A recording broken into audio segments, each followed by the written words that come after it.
dans le prochain épisode de Ici tout commence. Tandis que Sylvie a plus d'un tour dans son sac, Elliot et Célia rejoignent le projet de Théo. En parallèle, les sœurs Rivière lancent leur business. Attention, les paragraphes qui suivent contiennent des spoilers sur l'épisode d'Ici tout commence diffusé lundi soir sur TF1. Si vous ne voulez rien savoir, ne lisez pas ce qui suit. Lundi 19 juillet dans Ici tout commence. Sylvie a plus d'un tour dans son sac à la suite de la crise de cardiaque de François. Salomé se demande si elle ne fait pas erreur sur son beau-père. Alors qu'elle n'est pas certaine que François soit un manipulateur, Maxime pense le contraire et lui rappelle qu'il a forcé Sylvie à accoucher sous X. De plus, le fils Delcourt a remarqué que l'accueil de François sonnait particulièrement faux et qu'il parlait mal à sa femme. En définitive, la jeune femme ne souhaite qu'une chose, sortir sa mère de l'emprise de son mari et avoir une véritable place dans sa vie. De retour au restaurant des Rigaud, Maxime et Salomé se mettent au travail pour le plus grand bonheur de Pierre qui est heureux d'avoir 2 stagiaires pour l'épauler en cuisine. Toutefois, ce dernier perd rapidement son sourire lorsqu'il remarque que son frère François est de retour de l'hôpital et va même jusqu'à regretter qu'il s'en soit sorti. Plus tard, Sylvie rejoint Maxime et Salomé en cuisine pour qu'ils partent mais sans succès car ils veulent l'aider quoi qu'il en coûte. N'ayant pas d'autre choix, Sylvie suggère à François de fermer le restaurant pour qu'il puisse se ménager. Même s'il a du mal à comprendre qu'elle s'inquiète soudainement pour sa santé car il l'estime responsable de ses problèmes cardiaques, François accède malgré tout à sa requête, estimant son frère incapable de tenir une cuisine tout seul. Sylvie s'empresse alors de rejoindre Maxime et Salomé puis leur annonce la fermeture du restaurant. Les 2 stagiaires ont beau essayer de la faire changer d'avis, Sylvie campe sur ses positions et déclare que seule la santé de son mari compte. Dépité, Maxime encourage Pierre à s'opposer à cette décision mais ce dernier n'a plus la force de se battre, surtout maintenant que Sylvie s'est rangée du côté de son frère. Pendant ce temps, Laetitia reçoit un appel de son père qui aimerait renouer avec elle et rencontrer Kelly avant qu'il ne soit trop tard. Malheureusement pour lui, elle s'y oppose formellement. À plusieurs kilomètres de là, Salomé tente de convaincre sa mère qu'elle est sous l'emprise de son mari et se dit prête à tout pour l'aider.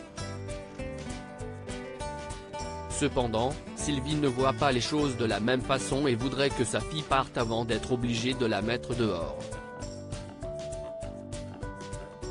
Mais rien n'y fait, Salomé refuse de partir puis jure de tout mettre en œuvre pour qu'elle quitte son mari. Elliot et Célia rejoignent le projet de Théo afin d'ouvrir son restaurant pop-up dans les jardins de l'Institut. Théo présente son projet à Clotilde et Emmanuel avec le soutien de Rose.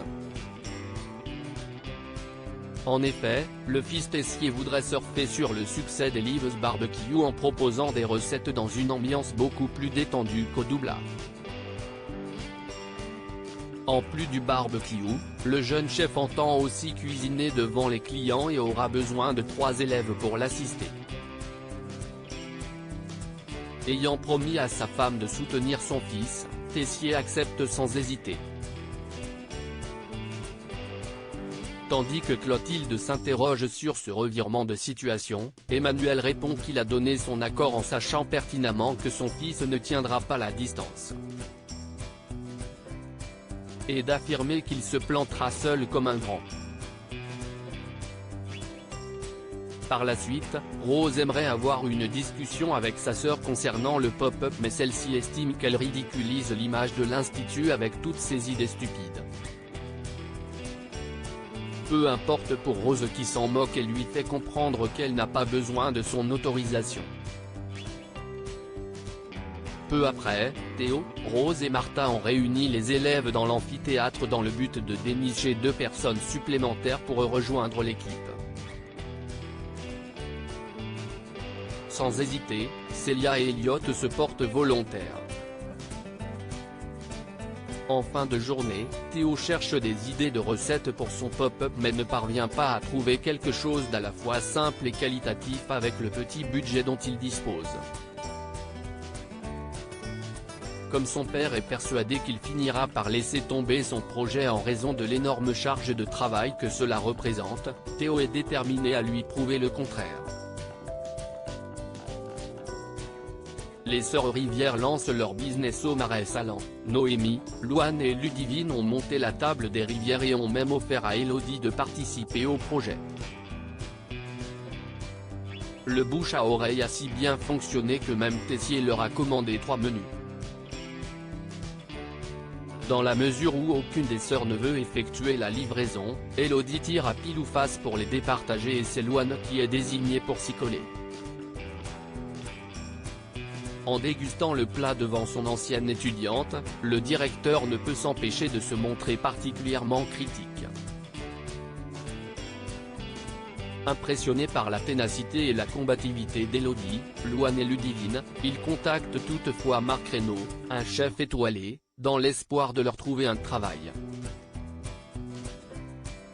Antoine l'encourage plutôt à reprendre les étudiantes à l'institut mais Tessier n'est pas capable d'oublier tout le mal qu'elles ont fait à sa famille.